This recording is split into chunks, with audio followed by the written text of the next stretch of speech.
সরকার যেখানেই হাত দেয় সেখানেই সিন্ডিকেট।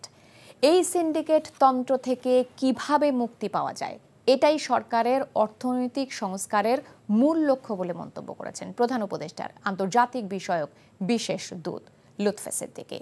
সকালে রাজধানীর পল্টনে ইআরএফ মিলনায়তনে এক সেমিনারে তিনি এই মন্তব্য করেন। আর প্রধান উপদেষ্টার প্রেস সচিব শফিকুল আলম বলেন, সরকার চায় পণ্যের বহুমুখীকরণ, তাই চীনা উদ্যোক্তাদের দৃষ্টি আকর্ষণ করতে প্রধান উপদেষ্টা চীন সফরে যাচ্ছেন।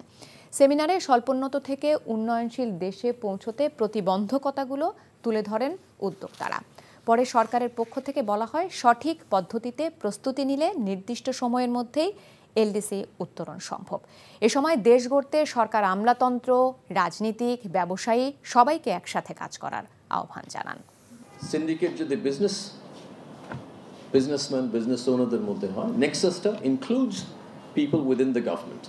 সরকারের ভিতরে কারোর সাথে বিভিন্ন মন্ত্রণালয় এই নেক্সাস সিন্ডিকেটের কারণে মার্কেট ফোর্সেস যেভাবে কাজ করার কথা, ইন এ রেগুলেটেড এনভায়রনমেন্ট, আইনভাবে যেভাবে অনুযায়ী যেভাবে করার কথা, সেভাবে কেন জানি হয় না। আমরা জানি না যে আমাদের এই সময়টুকুর মধ্যে ইন্টারিম গভর্নমেন্ট এই কাজটা শেষ করে যেতে পারবে কিনা, বাট ওনারা একটু আমি বলতে পারি ওনারা একটা প্ল্যাটফর্ম তৈরি করে দিয়ে যাবেন, সেখান থেকে বাংলাদেশ ইকোনমি একটা টেক অফে যেতে পারবে।